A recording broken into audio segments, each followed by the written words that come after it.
All right, it's here as I said it would be, and this is the seventh episode of HB's Ramblers, and today we're going to talk about basically another navigator, a Japanese one. Now, some of you might know the those of you who are Japanese or live in certain parts of Russia, and also from like history stuff and the games Samurai Showdown about the Japanese and the Ainu and you know tension between them and identity and all that kind of stuff. But yeah, it's really this episode is related to kind of all that.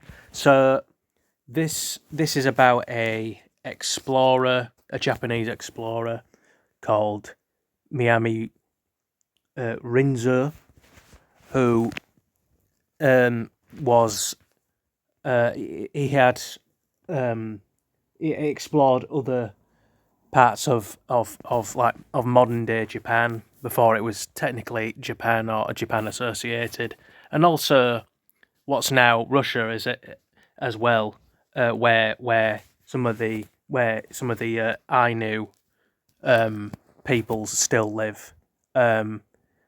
Specifically, he's well known for having navigated the far east. Well, beyond the kind of the far end of the Far East into like even Russia, Siberia kind of area, a place called Sakhalin, which I also mentioned in one of my fun facts episodes about basically about one of the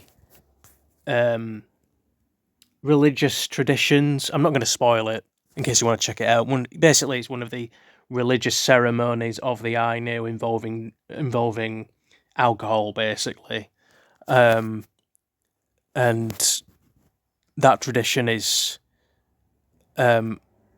still very much practiced in the I suppose Russia part of the Ainu lands in Sakhalin, but I'll put a link in there as well for that.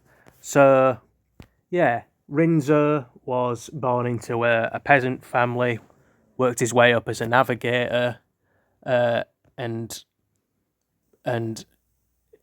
is known for settling for the Japanese, or whatever, claiming in the name of of the Japanese Empire or whatever it would have been called then. I think it's the Imperial Japan. Let's say Imperial Japan. The former Ainu. Well, I think they're still kind of partly Ainu because it sounded like what I was kind of reading about him. It sounded like he was very much interested in their way of life and wanted to learn from them and possibly from his end foster a peaceful kind of community existence thing. But yeah, not really much else to say on Miami Rinzō. But I found it interesting and quite a bit heartwarming in that sense that it was basically he wasn't following the stereotype of the imperial Japanese sailor or warrior where he was just blazing in there and taking over, like how how people I think the attitude comes from post like World War Two, where it's like Hirohito and Yamamoto and their cronies just kind of blazed through the Philippines, Burma, Myanmar, whatever, bits of Indonesia, that kind of thing, where they were like a militant force. But the point is of this series, the Ramblers series, HB's Ramblers series is people who do, like I say, said on the previous episode, a bit of everything. There's